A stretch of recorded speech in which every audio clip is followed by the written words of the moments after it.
shot that we missed, and obviously they hit the three to keep it to get it in one possession game. But just got to pull that out. You break the press and use the clock. Get the matchup that you like, the shots you like, not anything rushed there. So that's the only one would like to get back. But overall, got the shots we liked, put certain guys in actions that we liked, and defensively we were solid there. Especially on the last few possessions with the inbounds, it felt like we switched appropriately, took away their shots, and forced them to the basket. Fred had 18 points in that second quarter. Does it look like he's starting to get his legs back up under? Yeah, he did. I mean, he had 21 in the first half, and he was going there. I think he got a little tired late. He was laying on the floor in there right now on back-to-back after being out all this time.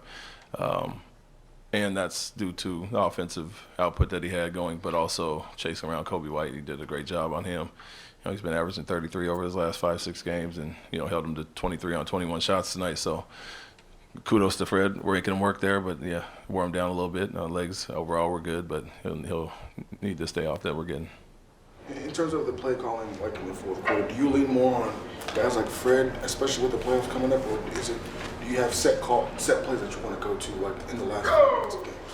I'll say both. We have matchups that we like throughout the game. I think there were some guys on their squad that we like to go at and put in some actions. You want to wear Kobe White down a little bit, put Vucevic in certain actions, and Alpi had to go in there in the second half. But do both. Dead ball situations, obviously ATOs, free throws, those things we can call something, but obviously rely on Fred and the veterans to see something they like and get us into it. But I can always overrule them and get the matchup or a shot or play that we like as well. So it's a little bit of both. And as our young guys grow, feel comfortable, you've seen Jalen and our men doing it a lot more as well. Jabari had some really crisp, disciplined kind of defense there at the end. What did you like about the way he was playing? It was great. I mean, they were playing so fast-paced that it was tough for us to get back and get set with our two bigs. And so we got Jabari back in there. And to your point, I think he switched well. Switched him onto the 5 at times to take away, the pick and roll actions, and had Alpi off ball a little bit. So he's a great job there. Used his length on Kobe White on that missed shot late. But his communication was good. Switches were good on point, recognizing who he had to be up on and who he could kind of help off of a little bit there. So he did a great job, as well as the rest of the team. Like I said, 49-point second half when they had 65 at halftime, and 18 in the third was a much improved job in the second half.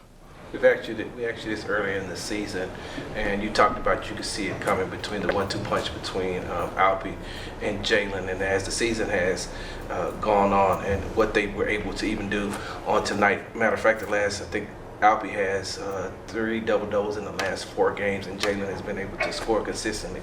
Is this what you've seen as they progressed over time?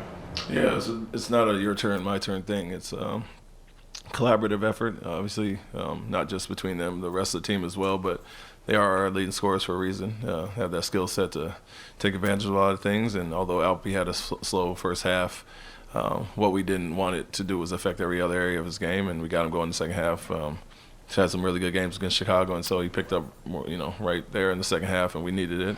Obviously, Jalen was going, besides Fred having the big half, and the balance in general is what we like. And you got 13 and 12 from Jabari and Dylan, but obviously the high 20s, mid 20s from the other 3. A night like that, it makes it hard to beat. I mean, 117 is plenty of points for us if we are guarding as we're capable. They got 114 with some late shots, but anytime we score 117, we feel really good about that if we're defending up to our level. You mentioned the veterans a moment ago. As a coach, from a coach's perspective, what is it like to have veterans on the team to continue to echo your sentiments throughout the season? Yeah, it's needed. It's this time of year and these type of games, the experience out there is second to none. And so, like I said, the one, and Jalen knew he should have pulled that out. Others may read that situation, and they're telling them, coaching them up on the floor to pull that out and milk the clock and get the right shot. But yeah, it's imperative that they're out there being coaches when you can't stop the play or get the call that you want to put you in actions, get us set defensively, and just calm everybody down. And so they've all been in those situations. Had a bunch that played for championships, and so a late season game like this isn't going to shock them at all. You all brought Dylan in to have that veteran leadership and for his defense, but the way that he's been playing offense this entire year, how much of a boost is that for you all? Yeah, it was big, especially from the start when guys were shooting below their average level, and I would say, Fred and Jalen and certain guys would get up to speed eventually, but it was good to have him be that consistent presence especially from 3. throughout the season until everybody else kind of got their footing. And so with the slow start, we understood where we could be if we get our offense going. We've kind of done that, obviously, over the last 2/3 of the season after the slow start offensively, and he's been consistent as far as that. So it's not only the toughness edge and experience that he brings, but the consistent scoring ability, taking advantage of, like I said, a lot of lesser defenders on him at times, and he's been doing a great job with that. Thanks, Coach. Thanks, Coach. Thank you.